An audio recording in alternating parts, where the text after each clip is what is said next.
నేను రెచ్చగొట్టట్లేదు, చెప్తున్నా, ఎగ్జాంపుల్ చెప్తున్నా.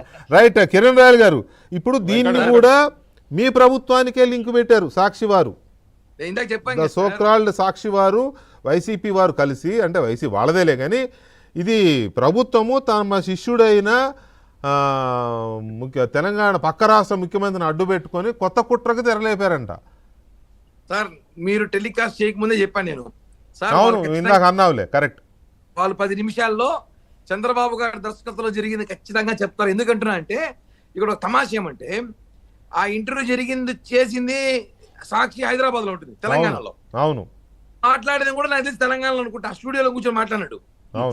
అవునవును, అక్కడ మాట్లాడుకొని అక్కడ ముఖ్యమంత్రిని తిట్టి అక్కడ వాళ్ళు కేసు పెడితే మాకే సంబంధం సార్? చూడండి, అక్కడే తిట్టాడు, అక్కడ ముఖ్యమంత్రిని తిట్టాడు, అక్కడ కూర్చొని మాట్లాడు. నడి రోడ్డు జూబిలీస్ నడి రోడ్డు సాక్షి ఆఫీస్, పెద్ద బిల్డింగ్ 5 స్టార్ హోటల్ లాంటి ఆఫీస్ కట్టుకొని ఆ ఆఫీస్ లో కూర్చోబెట్టి అక్కడ గవర్నమెంట్ లో ఉన్న ముఖ్యమంత్రి తిట్టించింది కాకుండా వాళ్ళు కేసు పెడితే ఇప్పుడు దానికి చంద్రబాబు గారికి పవన్ కళ్యాణ్ గారికి ఏం సంబంధం సార్? ఇందాకే చెప్పాను, కరెక్ట్ ఎగ్జాక్ట్లీ చెప్పా, మీరు టెలికాస్ట్ చేశారు. ఇక్కడ పరిస్థితి అలా ఉంది సార్.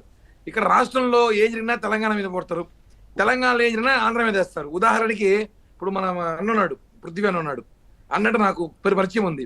ఆ రోజు ఇప్పుడు అన్నారు ఆంధ్ర వాళ్ళు మమ్మల్ని తిప్పుతున్నారు, జనసేన వాళ్ళు మమ్మల్ని తిప్పుతున్నారు అంటే మాకు అంత అవసరం లేదు, బేసిక్ గా మనకు అవసరం లేదు.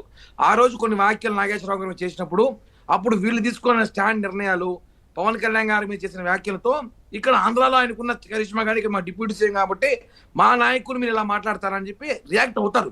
అంటే ఫస్ట్ మీరు అక్కడ మాట్లాడుకుని ఉంటే మేము రియాక్ట్ అవ్వడం కాదు, మేము కూడా ఇంకొన్ని విమర్శించే అవసరం ఫర్గెట్ అబౌట్ దట్. ఇక అయిపోయిందని గతం తవ్వుకొని ఇది చేయడం వల్ల ప్రయోజనం లేదు. ఇక మీదట అలాంటి మీ సైడ్ గారు భర్త కొట్టినందుకు కాదు, తోటి కోడలు చూసి పక్కు నవ్వినందుకు వచ్చింది తంట అన్నట్టు. ఏదైనా కానీ గతం తవ్వుకోవడం వల్ల ప్రయోజనం లేదు కిరణ్.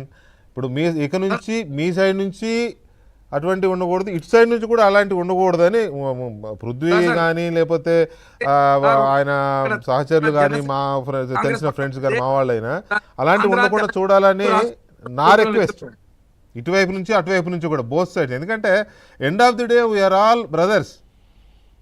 తెలుగు వారందరూ అన్నదమ్ములే, అక్కజెల్లెళ్ళే. రాష్ట్రాలు వేరు అనుకున్నదే కదా, ఉద్యమ సమయంలో అనుకున్నదే కదా, అలాగే ఉంటే అయిపోద్ది. ఎక్కడన్నా అభిప్రాయ భేదాలు అంటే విమర్శలు చేసుకోవచ్చు, తప్పలేదు. నీళ్ళ విషయంలో కానీ లేకపోతే ఇంకేదన్నా విషయాల్లో కానీ విమర్శలు చేసుకోండి, నిలదీయండి, ప్రశ్నించండి, తర్వాత కోర్టులో కేసులు వేసుకోండి, కేంద్రం దగ్గర పరిగెత్తి పోరాడండి, రాష్ట్రాలకు కావాల్సిన హక్కులు సాధించుకో, అది వేరు. కానీ ఇది ఎక్కడ ఇది రైట్. ఇక్కడ నాకు అనిపిస్తుంది ఎందుకో కాశీం గారు తీసుకుంటా పృథ్వీగా తీసుకుంటా ఒకసారి కాశీం గారిని అడిగి, కాశీం గారు అసలు రౌండ్